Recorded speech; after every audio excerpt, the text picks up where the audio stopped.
Hello friends, उम्मीद करता हूँ आप सभी अच्छे होंगे, स्वस्थ होंगे। आज हम इस लेक्चर में बेसिकली बात करेंगे ट्रैफिक पुलिस के संबंध में कि अगर ट्रैफिक पुलिस आपके वाहन को, आपके व्हीकल को रुकवाती है तो कौन से उनके पास अधिकार हैं, कौन से उनके पास शक्तियाँ हैं और वो कौन सा कानून है जो उनको सशक्त करता है या उनको अथॉरिटी देता है आपके व्हीकल को रोकने की, तलाशी लेने की, और या कह सकते हैं कि कौन कौन सी वह सीमाएं हैं जिनके बाहर वो आपके व्हीकल को नहीं रोक सकते या आपके व्हीकल को सीज नहीं कर सकते हैं।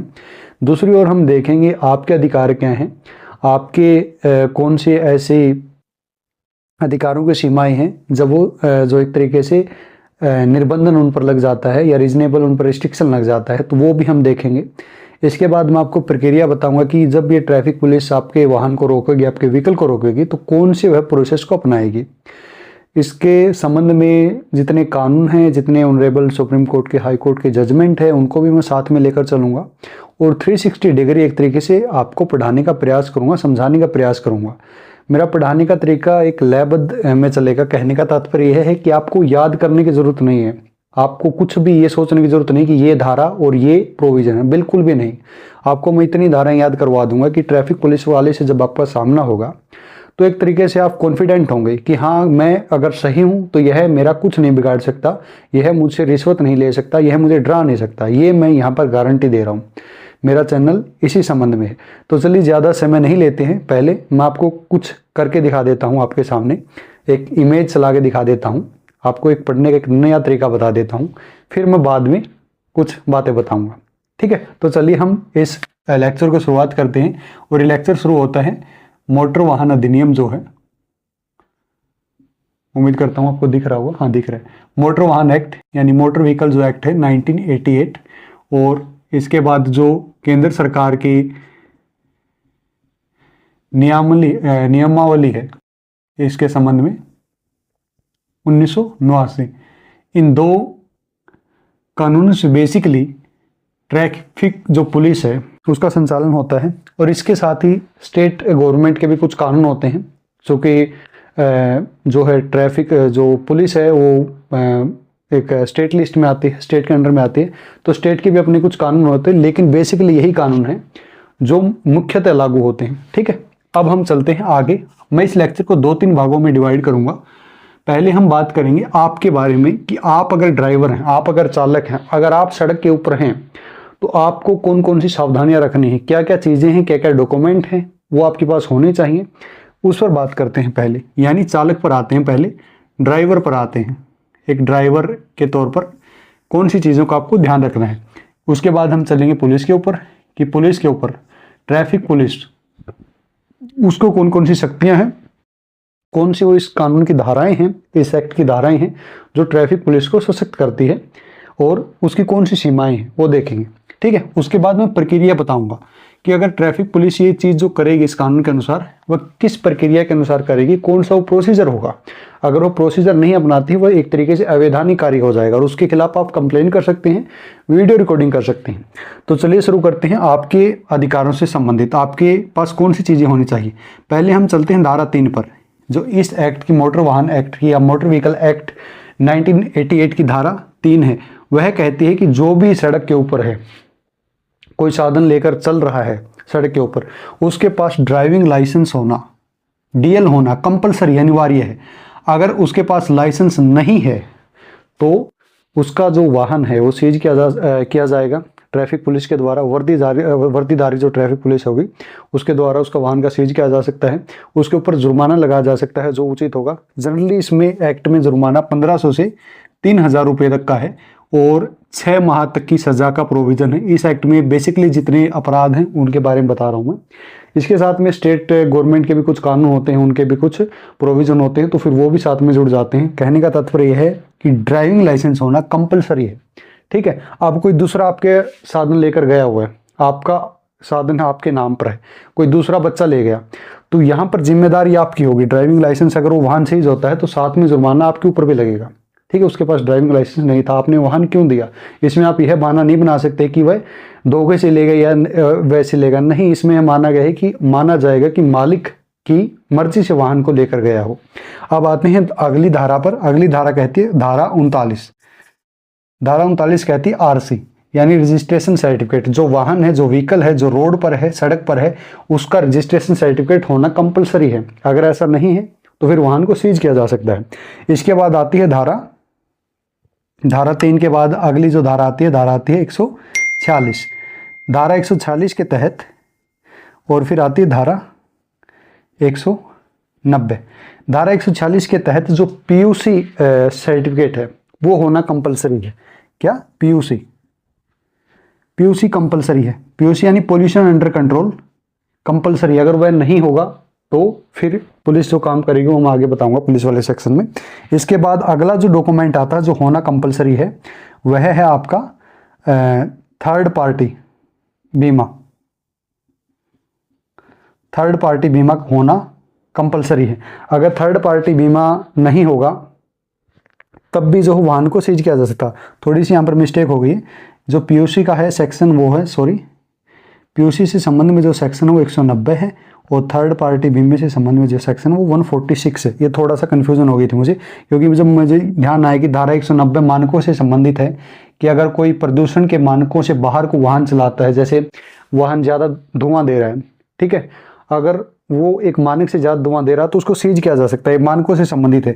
वाहन ज़्यादा आवाज़ कर रहा है, ध्वनि प्रदूषण कर रहा है, जैसे बुलेट को देखा होगा आपने, बुलेट में साइलेंसर लगवा लेते हैं, तो वो भी धारा 190 के तहत जो है इसी श्रेणी में आता है और उसका जो वाहन है वो सीज किया जा सकता है। धारा 190 बेसिकली पीयूसी से संबंधित है, पोल्यूशन अंडर कंट्रोल से संबंधित है, यानी पोल्यूशन अंडर कंट्रोल का आपके पास प्रमाण पत्र होना चाहिए। अगर वह नहीं है तो सीज किया जा सकता है। पोल्यूशन किसी भी प्रकार का, ध्वनि प्रदूषण हो गया, जैसे मैंने बुलेट का एग्जांपल दिया आपको, या फिर धुआं, वायु प्रदूषण हो गया, ज़्यादा धुआं छोड़ रहा है, तो धारा 190 के तहत वह आ जाएगा पीयूसी वाले मामले में। अब आते हैं धारा 140 पर। धारा 140 यानी थर्ड पार्टी बीमा होना चाहिए। थर्ड पार्टी बीमा का मतलब है कि अगर दुर्घटना हो जाती है, जो चोटिल व्यक्ति होगा उसकी सुरक्षा के संबंध में बीमा होना कंपलसरी है। अगर ये नहीं होगा तो फिर वाहन को सीज किया जा सकता है आगे। तो ये होगी धारा 140। इसके बाद जो कमर्शियल बेसिकली वाहन होते हैं, कमर्शियल जो वाहन होते हैं उनके संबंध में भी एक प्रोविज़न है और वो है धारा 56 में, ठीक है। धारा 56 में एक प्रोविज़न है कमर्शियल वाहनों से संबंध में। इसमें बोला गया कि कमर्शियल वाहनों का फिटनेस सर्टिफिकेट होना कंपलसरी है। अगर कमर्शियल वाहन है कोई, अगर उसका फिटनेस सर्टिफिकेट उसके पास नहीं है तो उसको भी फिर सीज किया जा सकता है, उसको भी फिर पुलिस रख सकती है। ये होंगे कंपलसरी डॉक्यूमेंट जो आपके पास होने चाहिए। अगर ये नहीं है तो आप खतरे में, आपको रोड पर नहीं उतरना है और ट्रैफिक पुलिस आपको रोक सकती है, आपके वाहन को सीज कर सकती है या इनमें से किसी डॉक्यूमेंट को सीज कर सकती है। और डॉक्यूमेंट को सीज कर लेगी तो फिर आपको पुलिस स्टेशन जाना पड़ेगा उन डॉक्यूमेंट को छुटवाने के लिए, और डॉक्यूमेंट को छुटवाने के लिए जाएंगे तो फिर आपको फाइन इम्पोज की जो राशि है वो भरनी पड़ेगी। तो ये चीज़ें 4-5 जो धाराएं हैं वो मैंने बता दी। अब आते हैं पुलिस के ऊपर। पुलिस की कौन कौन सी शक्तियां हैं और कौन कौन से कानून हैं जो पुलिस को सशक्त करते हैं, कौन कौन सी धाराएं हैं। अब मान लीजिए कि धारा 200 यहाँ पर धारा 207 है जो पुलिस को शक्ति देती है वाहन जब्ती का, यानी सीज करने का। अब मान लीजिए आत्माराम तुकाराम भिड़े हैं, ठीक है, उसके पास ड्राइविंग लाइसेंस नहीं है, जैसे एक एपिसोड में दिखा भी गए, उसके पास ड्राइविंग लाइसेंस नहीं, वो सड़क पर जाता है, उसके पास आरसी भी नहीं है, मान लीजिए वो सड़क पर जाता है, और एक पुलिस वाला है, तो पुलिस वाला उसको क्या रुकवा सकता है? हाँ, रुकवा सकता है। कौन कौन सी धाराओं के अधीन जो है पुलिस वाला उसको रुकवा सकता है? इसमें जो बेसिकली एक तो धारा है 100, जहाँ तक मुझे ध्यान आ रहा है धारा है 130, धारा 130 है और धारा 158। हाँ, यही दो धाराएं 130 और 158 में बेसिकली यह उल्लेख किया गया है कि अगर कोई वर्दीधारी पुलिस वाला रुकवाता है किसी साधन को तो उस साधन को रोकना होगा और कंपलसरी हैं जो डॉक्यूमेंट हैं वो दिखाने होंगे। कंपलसरी डॉक्यूमेंट क्या क्या है ये तो मैंने बता दिए, दिखाने होंगे। अगर इनमें से वह नहीं दिखाता है कोई भी डॉक्यूमेंट, यानी 130 और 158 बोले गए हैं, वर्दीधारी पुलिस वाला अगर रुकवाता है तो आपको रोकना है बाइक को, आपको भागना नहीं। अगर आप मान लीजिए भागते हैं, जैसे आपने कई रेल में देखा होगा कि स्कॉर्पियो वाले स्कॉर्पियो भगा रहे हैं, बुलेट वाला बुलेट भगा रहा है, हाईबूसा वाला हाईबूसा भगा रहा है, तो ऐसे में वो सीआरपीसी के अंतर्गत फिर अपराध की बीएनएसएस है, अब तो बीएनएसएस के अनुसार और बीएनएस के अनुसार अपराध की श्रेणी में आ जाता है और फिर उन जो है दंडों के शास्त्र संहिताओं के अनुसार फिर उन पर मुकदमा चलेगा, फिर वो अलग मामला बन जाता है। तो आपको कभी भी भागना नहीं है पुलिस वालों को देखकर। अगर आपके पास डॉक्यूमेंट नहीं है तो कोई दिक्कत नहीं, फाइन भरकर छूट जाइए। लेकिन अगर आप भागते हैं और फिर बाद में मामला बनता है तो मामला ज़्यादा संगीन हो जाता है, फिर ज़्यादा फंसोगे। ठीक है, तो भागना नहीं है। 130 158 के अनुसार वर्दीधारी पुलिस वाला रुकवाता है तो कंपलसरी डॉक्यूमेंट आपको देने हैं, ये दिखाने हैं। ठीक है, अगर ये नहीं है तो धारा 207 के अंतर्गत इनकी जब्ती कर सकता है, डॉक्यूमेंट की जब्ती कर सकता है जो बचे हुए हैं, या फिर वाहन की जब्ती कर सकता है। वाहन की जब्ती करने के बाद जो है फिर आपको पुलिस स्टेशन में जाकर छुड़वाना पड़ेगा। अब मान लीजिए भिड़े को रुकवाया, 130 158 के अनुसार भिड़े ने, आत्माराम तुकाराम भिड़े ने गाड़ी को रोक दिया। 207 के अनुसार फिर 130 158 के अनुसार फिर उसने उसके डॉक्यूमेंट चेक किए तो उसने देखा कि डॉक्यूमेंट में जो कमी है, इसके पास जो प्रॉपर डॉक्यूमेंट है वो नहीं है जो होने चाहिए, तो फिर इसकी जो है गाड़ी सीज कर लेगा 207 के अनुसार। अब मान लीजिए अब आते हैं सोडी के ऊपर। ठीक है, आपने उम्मीद करता हूँ तारक मेहता का उल्टा चश्मा आप देखते होंगे। ठीक है, तो अब आते हैं सोडी के ऊपर। सोडी है शराब पीकर गाड़ी चला रहा है। ठीक है, शराब पीकर गाड़ी चला रहा है, गाड़ी भगा रहा है, तो धारा 185 कहती है इस एक्ट की कि अगर कोई शराब पीकर गाड़ी चलाता है और शराब की मात्रा कितनी होनी चाहिए, तो शराब की मात्रा 30 मिलीग्राम प्रति 100 मिलीलीटर। 100 मिलीलीटर से अगर ज़्यादा है, यानी आपने देखा होगा कि कहते हैं कि फूंक मारो, तो उसमें अगर शराब की मात्रा 30 मिलीग्राम प्रति 100 मिलीलीटर से ज़्यादा आ जाती है तो फिर वही इसके अंतर्गत अपराध की श्रेणी में आ जाता है और ऐसे में फिर वाहन को जब्त किया जा सकता है। धारा 185 इस एक्ट की है कहती है।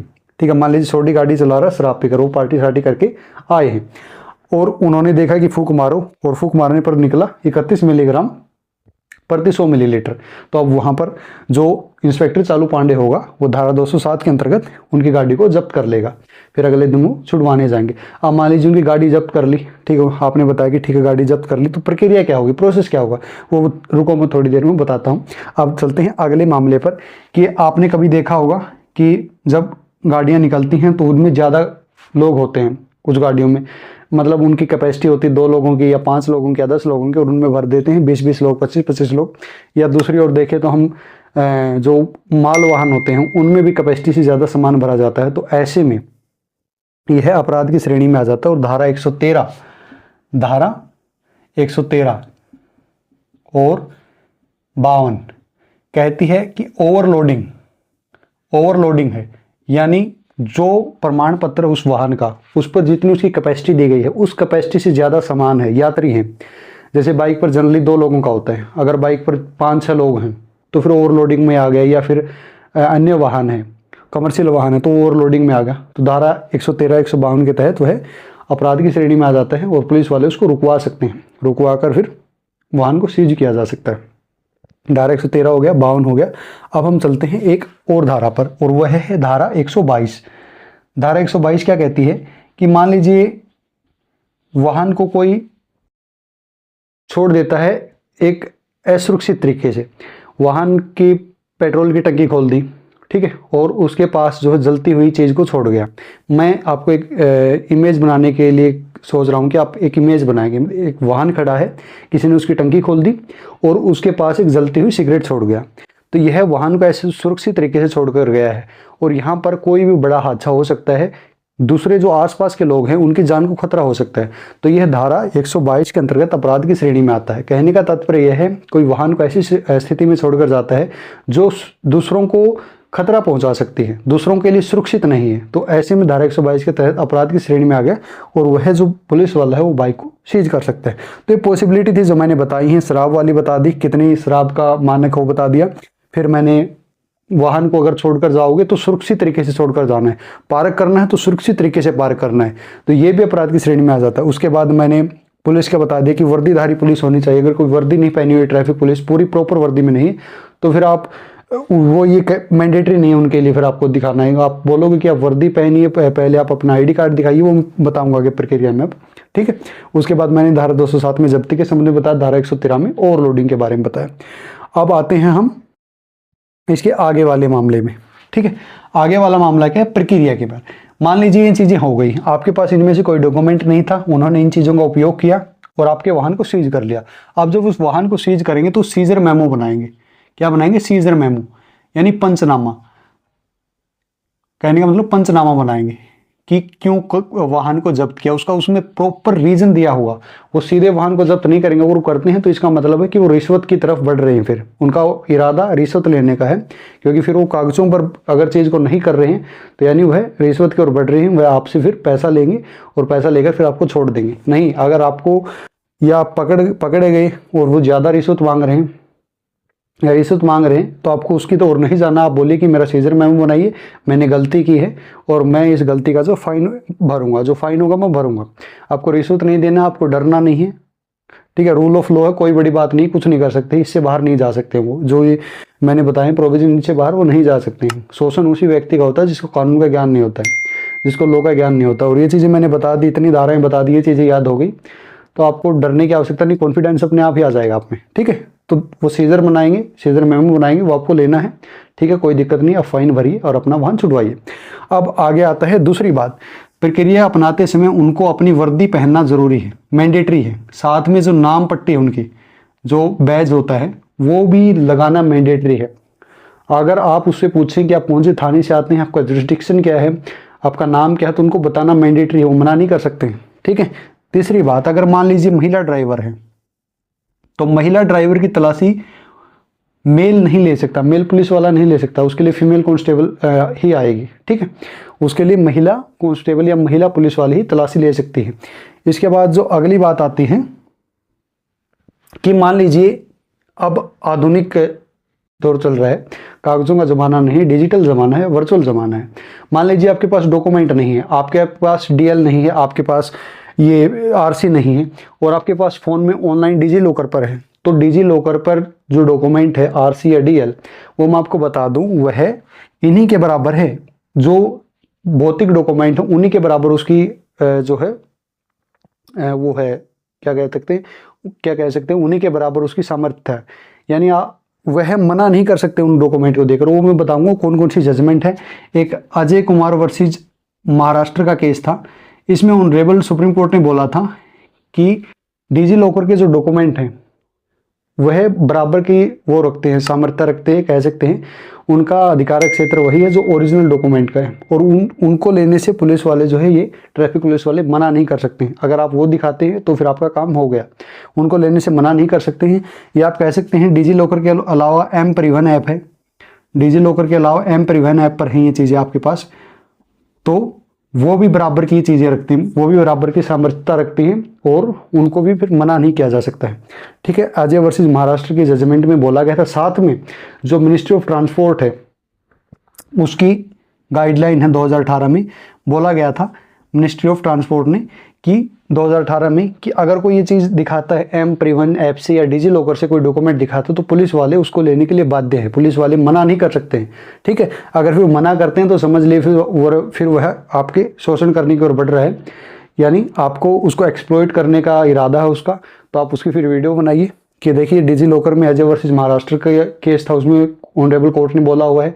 दूसरी बात कहिए कि जो मिनिस्ट्री ऑफ ट्रांसपोर्ट है उसकी 2018 की गाइडलाइन है कि इनको लेना कंपलसरी है, बाध्य है, अगर कोई दिखाता है तो आप मना नहीं कर सकते हैं। तो ऐसे में फिर वह पीछे हट जाएगा अगर वो शोषण करने के इरादे से आगे बढ़ रहा होगा तो, ठीक है। तो हमने पहले क्या क्या देखा है, पहले हमने आपके अधिकारों के बारे में देखा है, धारा 3, धारा 39, धारा 146, धारा 190, धारा 56। इनको याद करने का बेसिकली सीक्वेंस क्या है, मैंने कैसे याद किया है, देखिए धारा 3 से निकले, धारा 3 से फिर 3 ऐसे रख दिए 39, ठीक है। फिर इससे थोड़ा आगे बढ़े 46 और फिर इससे इसके आगे 1 रख दीजिए, फिर 140 का डबल कर दीजिए लगभग 190, और फिर यहीं से 140 से ही धारा फिर आती है 56। तो मैंने इनको ऐसे याद किया सीक्वेंस में, वो सबके अपने अपने तरीके याद करने का मैंने अपना तरीका बता दिया थोड़ा, ठीक है। धारा 207, 123 और 158, 158 और 185 क्या जोड़ सकते हैं आप, सिर्फ 8 ही आगे पीछे करना है। तो ये मैंने पूरा चक्कर समझा दिया आपको, उम्मीद करता हूँ इसमें कोई कमी नहीं रही होगी। अब आते हैं हम अपने वाली बात पर कि मैं शुरुआत में क्या कह रहा था, जो मैं रुक गया था, मैं वही कह रहा था कि मैं 360 डिग्री पढ़ाऊंगा। जैसे मैंने यहाँ पर आपको एक सीरियल है उसका एग्जांपल भी दे दिया, उससे आपको चीज़ें याद हो गई होंगी। अब आगे दोबारा वो सीरियल रिपीट होगा, दोबारा वही मोमेंट आएगा, सोडी शराब कर गाड़ी चलाएगा तो आपको याद आएगी धारा 185, आपको याद आएगा 30 मिलीग्राम प्रति 100 मिलीलीटर, ठीक है, आपको याद आएगा वर्दीधारी पुलिस वाला, आपको याद आएगा DLRC वगैरह, कौन कौन से 5 डॉक्यूमेंट मैंडेटरी हैं। तो ये चीज़ें अगर आप अब देखेंगे तो अब आपको वो चीज़ें अपने आप याद आ जाएंगी। आशा करता हूँ कि आपको याद करने की ज़रूरत नहीं पड़ी होगी। मैंने पूरा प्रयास किया है, अच्छे से एक इमेज बनाने के माध्यम से आपको समझाने का प्रयास किया है, और जितना सिंप्लीफाई तरीके से हो सकता था उतना जो सिंप्लीफाई तरीके से इसको यहाँ पर पेश किया है। उम्मीद करता हूँ आपको वीडियो अच्छी लगी होगी। अगर वीडियो अच्छी लगी है तो उन लोगों को शेयर कीजिए जिन्हें आप अपने दिल के बहुत ज़्यादा करीब मानते हैं और चाहते हैं कि वो भी आपकी तरह ज्ञानी बने। जैसे जितना ज्ञानी आप हैं, चाहते हैं कि वो भी आपकी तरह ज्ञानी बने, या उनमें भी जो है एक तरीके से यह कॉन्फिडेंस आए कि वो अगर सड़क पर निकले तो उनका शोषण ना हो, या वो अच्छे तरीके से बात कर सके, या अपने अच्छे तरीके से अपने अधिकारों को रख सके। तो यही थी आज की वीडियो। उम्मीद करता हूँ आपको अच्छी लगी होगी। अगर अच्छी लगी है तो चैनल को सब्सक्राइब जरूर कर दीजिए, क्योंकि बहुत से लोग सब्सक्राइब नहीं करते हैं, फिर बाद में ऐसी आगे मैं वीडियो लाऊंगा तो फिर वो इससे वंचित रह जाएंगे। मैं ऐसे ही इस चैनल पर वीडियो लाता हूं जो दिन प्रतिदिन के ज्ञान से संबंधित है, दिन प्रतिदिन की जानकारियों से संबंधित है, दिन प्रतिदिन के कानून से संबंधित है। अगर वो आपको जानकारी उनके बारे में होगी, आप उनके बारे में जागरूक होंगे, तो फिर आप अच्छे निर्णय लेने में सक्षम होंगे, आप कॉन्फिडेंट होंगे, तो वो फिर आपको एक अलग ही लेवल पर पहुंचाएगा। ठीक है, तो फिर मिलते हैं अगली वीडियो में। और अगर आप टेलीग्राम चैनल ज्वाइन करना चाहते हैं, व्हाट्सएप चैनल ज्वाइन करना चाहते हैं, तो उनके दोनों के लिंक डिस्क्रिप्शन में आपको मिल जाएंगे, उन दोनों को ज्वाइन कर लीजिए। और आगे अगर कोई वीडियो आएगी तो मैं उन पर ही शेयर करता हूँ, जैसे इसका भी मैं लिंक उस पर शेयर करूँगा टेलीग्राम के ऊपर। तो फिर मिलते हैं अगली वीडियो में, तब तक बने रहिए, जुड़े रहिए। जय हिंद, जय भारत।